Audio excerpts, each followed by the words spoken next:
स्वर सुधा मंच पर प्रस्तुत है शिवानी की कहानी शपथ। पीछे से आकर उसने धीरे से मेरे कंधे पर हाथ धरा और मैं चौंक कर मुड़ी। एक पल के लिए मैं उसे देखती ही रही। मैं कुछ कहती इससे पहले ही वह हंसी। वाह जी वाह, हमने तो तुम्हारी पीठ देखकर ही पहचान लिया और तुम हमारा चेहरा देखकर भी नहीं पहचान पाई। ओह शुभ्रा, पर कितनी बदल गई हो तुम, मैंने कहा। वह क्या 20 वर्ष पूर्व की शुभ्रा थी? तब का गोल गोल आनंदी चेहरा लंबोतरा होकर और भी आकर्षक बन गया था। सुघड़ जूड़े में मंडित घने केशपाश की गरिमा क्षीण होने से ही संभवतः उन्हें काट छांट कर यत्न से टीज कर दिया गया था। उन अधरों की स्वाभाविक लालिमा को मैंने बहुत निकट से देखा था। उन्हें निरंतर रंगकर ही क्या स्वामिनी ने ऐसा धूमिल बना दिया था। सूखे पपड़ी पड़े क्लांत अधरों पर अवसन स्मित की रेखा सहज सा उज्जवल हो उठी। यहाँ बड़ी भीड़ है, चल न कार में चलकर बैठें। और मैं कुछ कहती इससे पूर्व वह मुझे अनेक कारों की पंक्ति में भी विशिष्ट रूप से चमकती अपनी काली लंबी गाड़ी में खींच ले गई। मैंने कभी सोचा भी नहीं था कि तू यहाँ मिल जाएगी। कार की हल्की रोशनी जलाकर वह मुझसे सट गई। अपनी क्षीण कटी के कौमार्य को वह निश्चय ही मुट्ठी में बांधकर सेंधती आई थी, पर फिगर को जकड़े रहने पर भी संस्कृति जैसे उसकी पकड़ से छूटकर बहुत दूर छिटक गई थी। पट्टी से ब्लाउज पर बड़ी उदासीनता से पड़ा उसका पारदर्शी साड़ी का आंचल, अंगुलियों पर हीरे की वर्तुलाकार जगमगाती अंगूठी से उज्जवल हो उठी निकोटिन के इतिहास की निर्लज कालीमा, और आंखों के नीचे रात्रि जागरण से उभरी काली झाई जिसे उसका मस्करा कौशल भी नहीं छिपा सका था। आखिरी बार कब मिले थे, उसने पूछा। 20 वर्ष पूर्व, मैंने कहा, जब तूने हमारी वार्डन को अपने अपूर्व अभिनय से पसीना पसीना कर दिया था। वह जोर से हंसी और उसी परिचित हास्यधारा ने हम दोनों के भूले बिसरे कैशोर्य को खींचकर एक बार फिर सामने खड़ा कर दिया। शुभ्रा हमारे हॉस्टल की सबसे आनंदी लड़की थी। उसके परिहास रसिक चित्त ने उसे पूरे आश्रम का क्रेज बना दिया था। ऐसे ऐसे मजाक करेगी कि सब हंसते हंसते दूहरे हो जाएंगे, पर स्वयं ऐसी सूरत बनाए बैठ जाएगी जैसे कुछ जानती ही न हो। उस 1 अप्रैल को पूरे छात्रावास में हवा की भांति यह समाचार फैल गया था कि सुंदर शुभ्रा को गर्दन तोड़ ज्वर हो गया है। 2 ही दिन पूर्व इसी विषम ज्वर ने छात्रावास की एक प्रतिभाशालिनी छात्रा के प्राण लिए थे। प्राणांतक सिरदर्द में इधर उधर सिर पटकती जूथी दीही की भांति शुभ्रा भी तड़पती, सिर फेंकती दम तोड़ने लगी थी। उसके उस परिहास का रहस्य सीमित था केवल हम दोनों तक। कैसी शोक जनजात अभिनेत्री थी वह। जब हम शांत जूथी दी की मृत्युशैया के पास विवश खड़ी सिसक रही थी, तब क्या वह अभागी 3 दिन बाद के अभिनय का मूक रिहर्सल कंठस्थ कर रही होगी। जब वार्डन उसके घर को तार करने भागी, तभी वह हंसती हंसती उठ बैठी थी।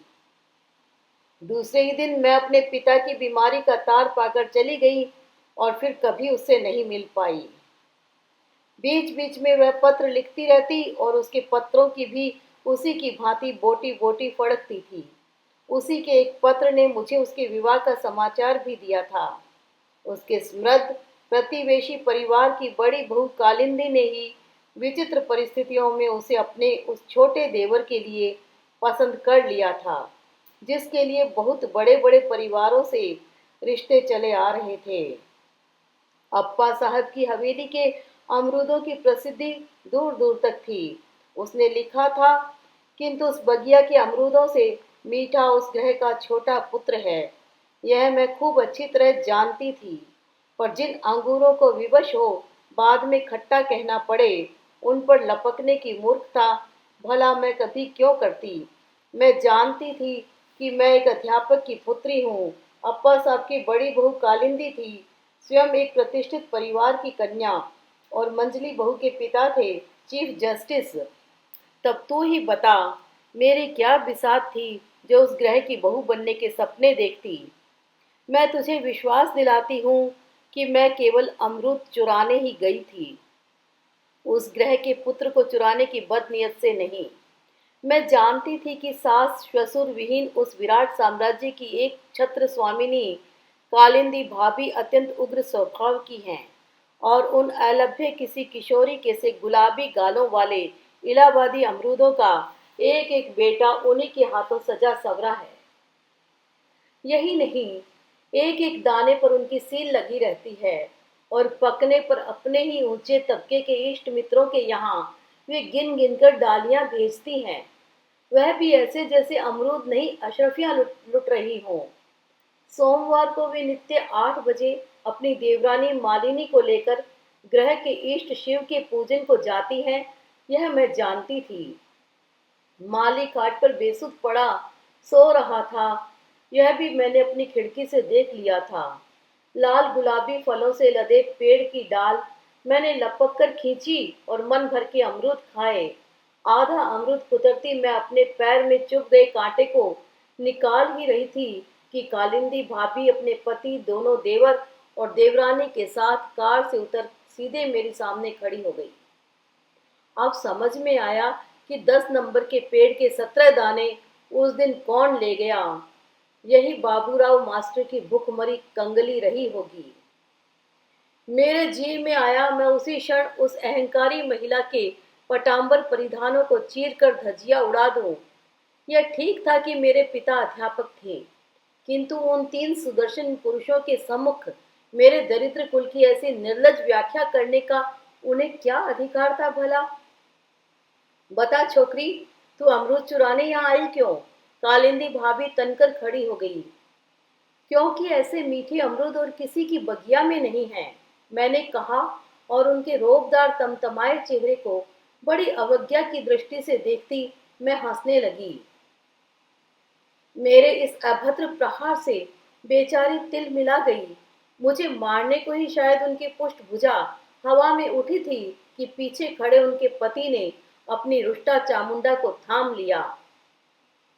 आहा, जाने भी तो कालिंदी, इतने अमरूद तो लगे हैं, एक आध खा भी लिया तो कौन सा अंधेर हो गया।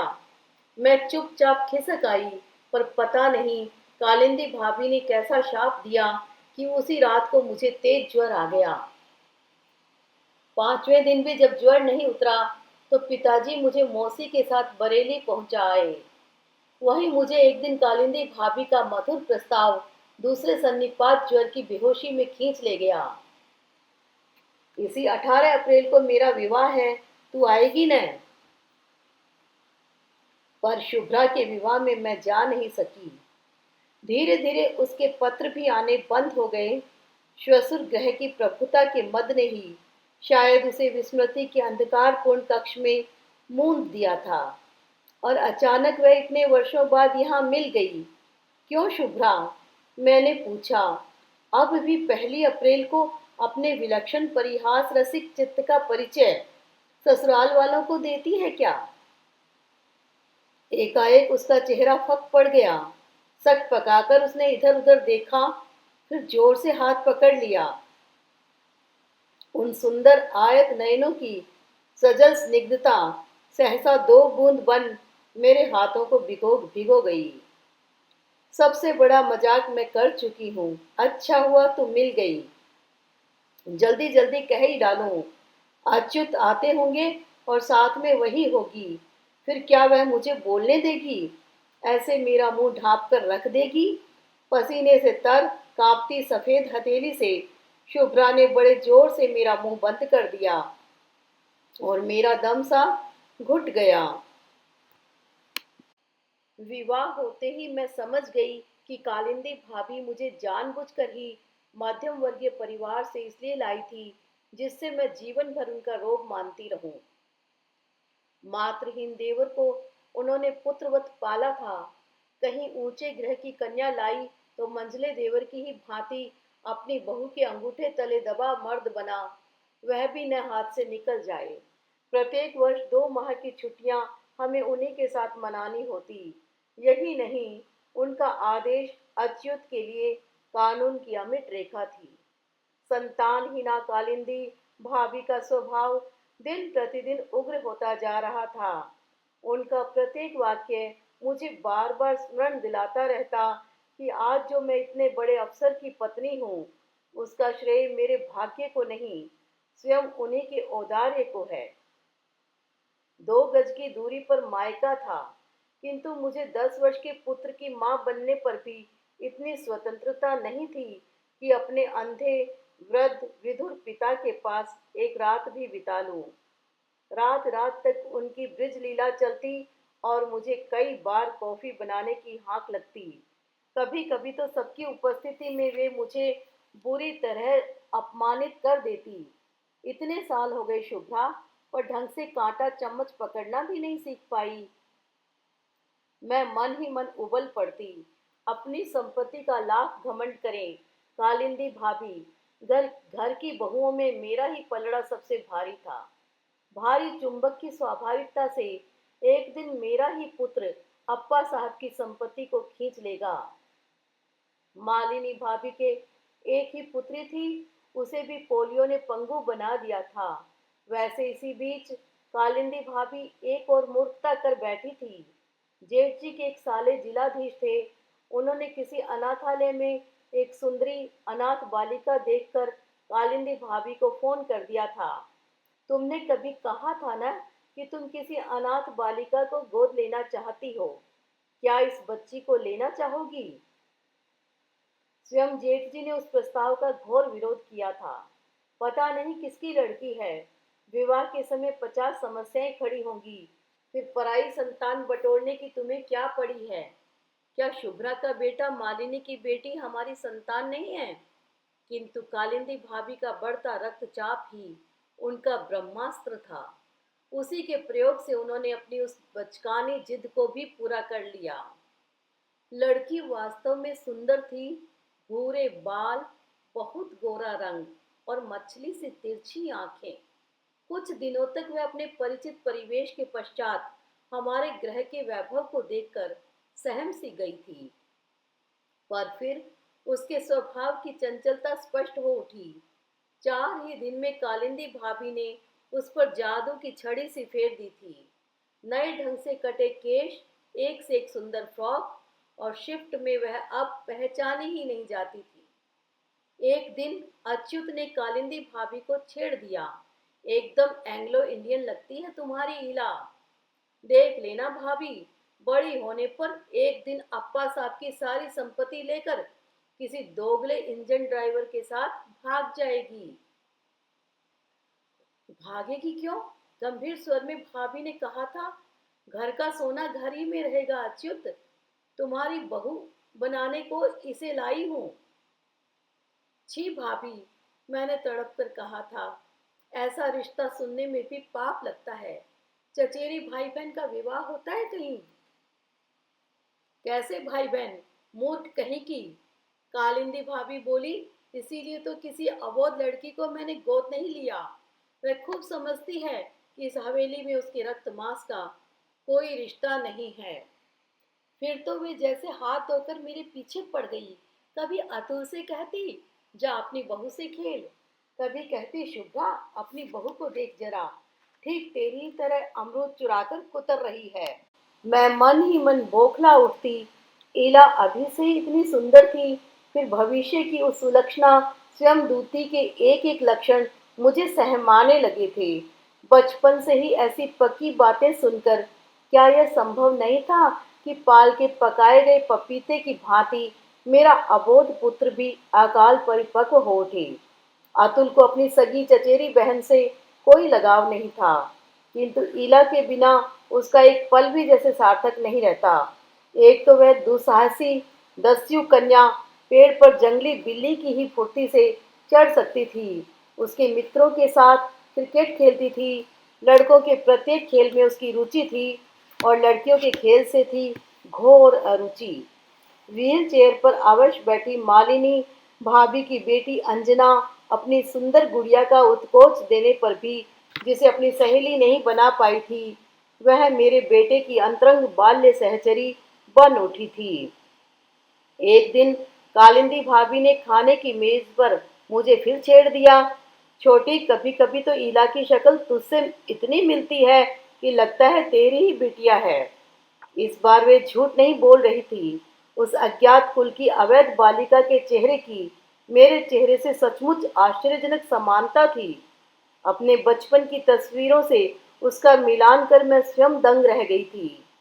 उस 31 मार्च को प्रकृति भी मेरी परिहास योजना में स्वयं ही रस ले उठी।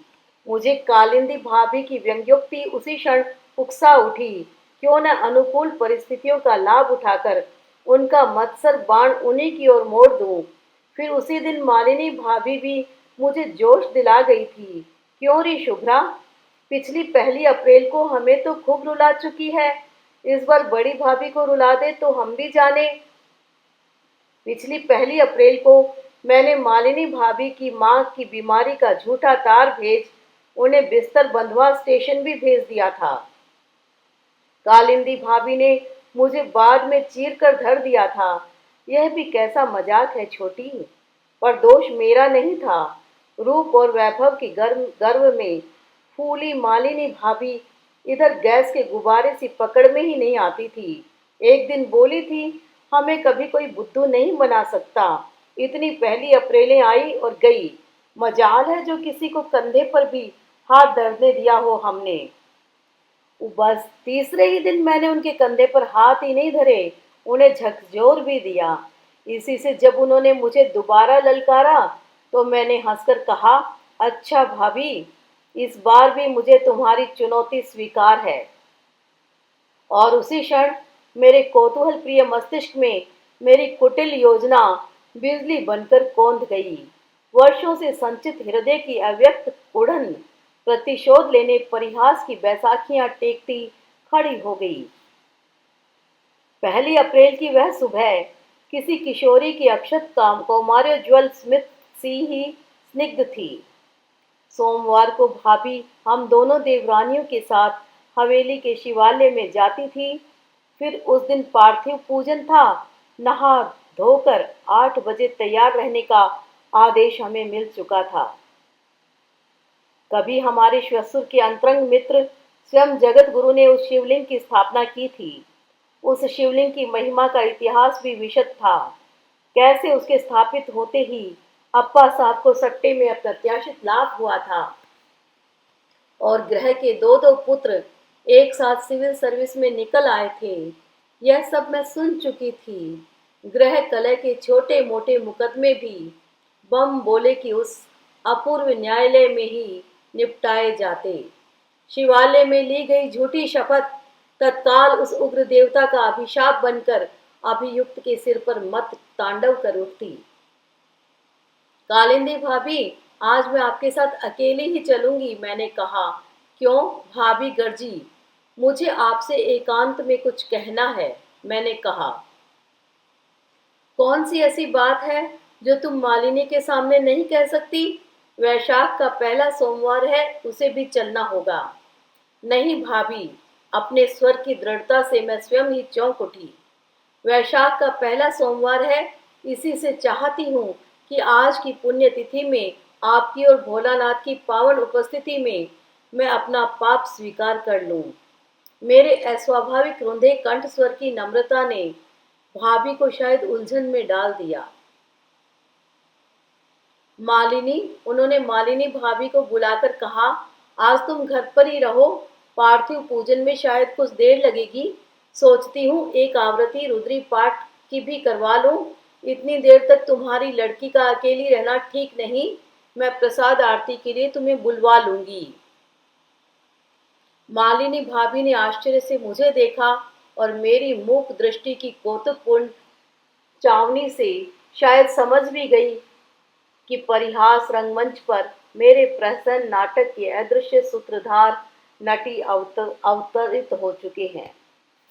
शिवालय के शीतल फर्श पर 3 कुशासन बिछाकर पुजारी ब्रह्मदेव हमारी प्रतीक्षा कर रहे थे। अरे मंजली बहू जी नहीं आई? उन्होंने पूछा। नहीं, उसे घर का काम सौंप आई हूँ, आरती के समय बुला लूंगी, भाभी बोली। विधि विधान से हमने पूजन किया। गोबर मिट्टी और चावल के 1100 नन्हे शिवलिंगों को दुग्ध धवल धार से निसिक्त कर धरा पर लोट पोट कालिंदी भाभी क्या मांग रही है, यह मैं जान गई। न जाने कितनी व्यर्थ औषधियों शल्य क्रिया गंडे ताबीजों से लदा उनका फलहीन प्रौढ़ तरुवर सूखी और मुरझाई पीली पत्तियों के साथ साथ स्वयं भी सूखने लगा था। किंतु अपनी वयस के 45वें वर्ष में भी उन्होंने फल की आशा नहीं त्यागी थी। आरती के लिए मालिनी भी आकर न जाने कब हमारे पीछे बैठ गई थी। आरती हुई, पंडित जी ने अभिषेक की शीतल बूंदों से हमें भिगोया, फिर ओठों से विचित्र ध्वनि संगीत प्रस्तुत कर पूजन के लिए आह्वान कर निमंत्रित किए शिवजी को विदा दी तो भाभी बोली, पंडित जी आप मंजली के साथ हवेली चल भोजन पाएं, हम दोनों थोड़ी देर में स्वयं ही एक आवृत्ति पाठ कर आ जाएंगी। मालिनी भाभी ने जोर से मुझे चिकोटी भरी, जैसे एक आवृत्ति पाठ की मिथ्या घोषणा के पीछे छिपा रहस्य समझ गई हो। चलते चलते भाभी की नजर बचा मेरे कान के पास आकर फुसफुसा भी गई, wish you best of luck. उन दोनों के जाते ही कालिंदी भाभी मेरी ओर मुड़ी, क्यों, क्या कहना है तुझे छोटी? कुछ पलों के लिए मैं हवा में हिलती दीप शिखा को देखती ही रही। अगरबत्ती की सुगंधित अवसन धूम्र रेखा के बीच कैसा दिव्य सन्नाटा था। भव्य शिवलिंग पर लगा गोरोचन अगरु कुमकुम का तिलक और इधर उधर बिखरे शिव नामांकित हरे बिल्व पत्र मुझे सहसा अपनी अल्पज्ञता डंक डंक दे बैठी। ऐसी पवित्र देवालय में क्या अपना ओछा परिहास कर पाऊंगी? जी में आया हंसकर सब कुछ उन्हें बतला दूं, पर दूसरी क्षण अपनी गर्वीली मंजली जिठाने की चुनौती का स्मरण हो आया और फिर मैं तन गई। आपसे जो मैंने भाई बहन के रिश्ते की बात कही थी वह एकदम सच है भाभी, मैंने कहा। कैसे सच हो सकती है छोटी? तू जानती है कि दोनों में रक्त मांस का कोई भी रिश्ता नहीं है। उनका स्वर मंदिर के दमामे सा गूंज गया। वही कहने तो यहाँ आई हूँ भाभी, इला मेरी बेटी है। कालिंदी भाभी ने चौंक कर मुझे देखा। क्या तेरा दिमाग फिर गया है छोटी? ठीक कह रही हूँ भाभी। आपको याद होगा विवाह के 7 माह पूर्व मैं अचानक मौसी के साथ बरेली चली गई थी। फिर वहीं एक अंधेरे बंद कमरे में मैंने इला के जन्म की प्रतीक्षा की थी। ईश्वर की कृपा से समय से पूर्व ही इसके जन्म ने मुझे मुक्ति दे दी। आपको याद होगा मेरा घूंघट उठाते ही आपने कहा था, अरे तेरा चेहरा इतना पीला कैसे पड़ गया? ओह, कितना बड़ा झूठ बोल गई थी मैं। परिस्थितियों को मैंने किस अपूर्व छल बल से तोड़ मरोड़ लिया था। फिर जैसे कोई चतुर दस्यु लोहे की मोटी मोटी छड़ों को तोड़ मरोड़ भीतर घुसपैठ कर लेता है, वैसे ही मैंने 100 दलीलें पाकर भी कभी आश्वस्त न होने वाली भाभी के शक्की स्वभाव की अर्गला को लपक कर खोल दिया। विवाह से पूर्व सन्निपात ज्वर का आभास पाते ही पिताजी ने मुझे मौसी के पास बरेली भेजा अवश्य था, किंतु मेरी उस यात्रा के पीछे किसी कलंक की कालीमा नहीं थी। मौसी मिशन अस्पताल में डॉक्टरनी थी और मेरे पीले चेहरे के पीलेपन में कुछ मामी भाभीियों द्वारा पोती गई हल्दी का कला कौशल था, कुछ सन्निपात जन्य रक्तहीनता। बेशरम, भाभी बोली। उनका रक्तचाप उनके गोरे चेहरे पर अबीर बनकर फैल गया। उसी आवारा से शादी क्यों नहीं कर ली तब?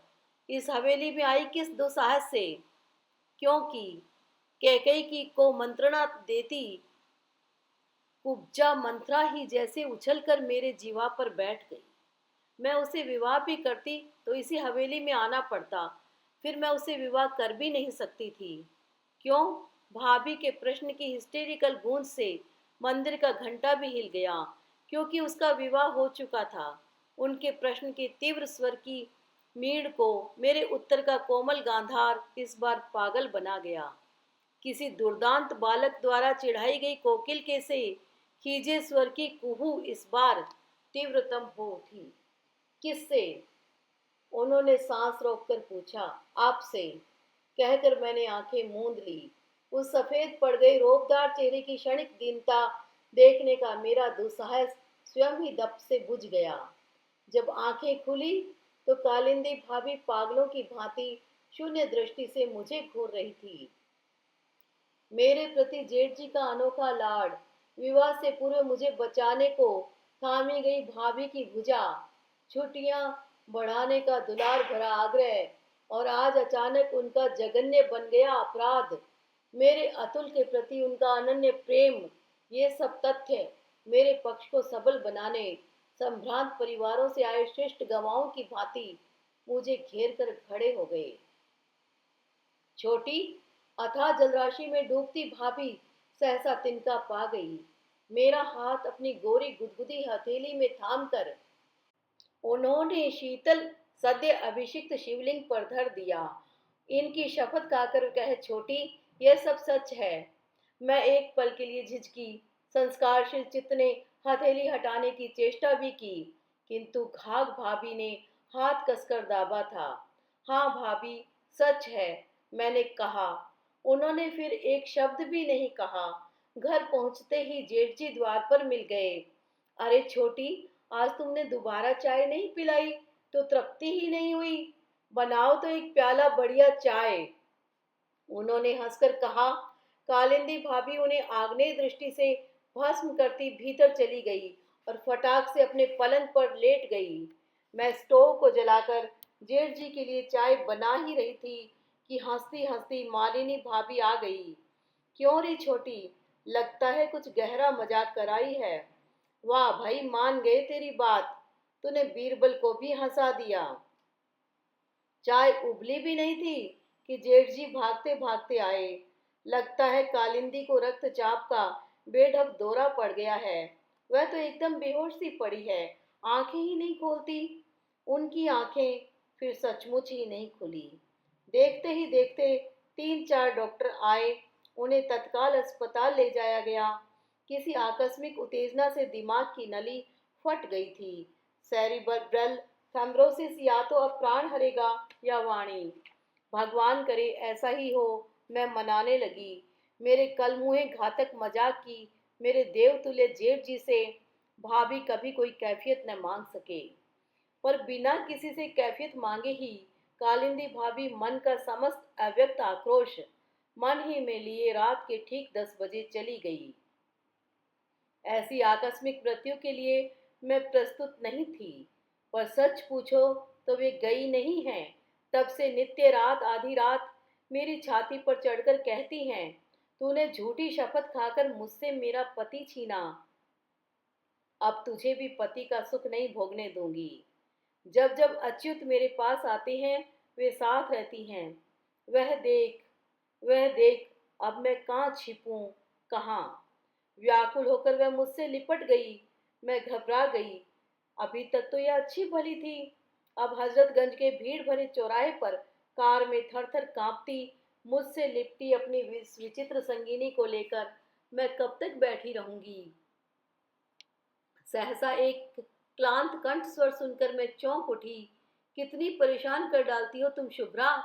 उसने शायद पहले मुझे नहीं देखा, फिर देखते ही नम्र स्वर में बोला, क्षमा कीजिएगा, असल में घंटे भर से इन्हें ढूंढता ढूंढता परेशान हो गया हूँ। मैं चलूं शुभ्रा, मैंने कहा, पर वह तो जैसे काठ बन गई थी। कार के कांच पर खड़ी भावनाहीन दृष्टि और कठोर मुख मुद्रा, मैं सहम कर उतर गई। चलिए आपको छोड़ दूं, उस सौम्या आकृति प्रौढ़ ने कहा। नहीं, आप चिंता न करें, मैं रिक्शा कर लूंगी। पर वह कार को लॉक करके मेरे साथ साथ चलने लगा। आप शायद शुभ्रा को पहले से ही जानती हैं। जी हाँ, हम दोनों एक साथ पढ़ती थी। क्या उसने आपको पहचान लिया? आप देख ही रही हैं, 4 साल से इसका यही हाल है। 4 वर्ष पूर्व हमारे गृह में एक अप्रिय घटना हो गई थी। 1 अप्रैल को यह न जाने मेरी बड़ी भाभी से कैसा मजाक कर बैठी। वह रक्तचाप की मरीज थी, हो सकता है उन्हीं के रोग ने उनके प्राण लिए हों, पर इसके मन में तो यही शैतान घुसा बैठा है कि इसी के मजाक ने उनके प्राण लिए हैं। देश विदेश घुमा लाया हूँ, एन ऑर्बर के स्टोर फ्रंट क्लिनिक तक ले जा चुका हूँ, जहाँ के मनोविज्ञान के धुरंधर पंडित कैसे कैसे विकट उन्माद रोगियों को साध लेते हैं। यहाँ भी नूर मंजिल का नाम सुनकर ही इसे लाया था, पर हर विशेषज्ञ उसी मजाक का सूत्र पकड़ना चाहता है। कैसा मजाक था, क्यों किया था, आदि आदि मैं क्या बतला सकता हूँ। न मुझे कुछ पता है, न मालिनी भाभी को। यह तो कुछ बतलाती नहीं, जब जब मुझे देखती है ऐसी ही काठ बन जाती है। आपसे तो कुछ नहीं कहा इसने। मैं चुप थी। अदृश्य शिवलिंग को साक्षी बना। क्या इस बार मुझे झूठी शपथ खानी होगी? एक बार उस मजाक का रहस्योद्घाटन कर देने पर क्या यह संभव नहीं था कि कालिंदी भाभी का छोटा देवर भी उसी निर्मूल संदेह का शिकार बन जाए? नहीं, मैंने कहा। मुझसे तो उसने कुछ नहीं कहा। ओह धन्यवाद, मैं उसे जानता हूँ। वह कभी कुछ नहीं बताती। और बेचारा सिर झुकाकर चला गया। फिर एक बार मैंने मुड़कर देखा। कार का द्वार खोलकर वह चालक की सीट पर बैठ गया था। उसे देखते ही पीछे बैठी शुभ्रा एक बार फिर काठ बन गई थी, जैसे किसी ने उसकी गर्दन पकड़कर ऐंठ दी हो। क्या पता कालिंदी भाभी की प्रेत छाया उसका मुंह दाब उस क्षण भी उससे कह रही हो, तुझे पति सुख नहीं भोगने दूंगी शुभ्रा। तूने झूठी शपथ खाकर मेरा पति छीना है न।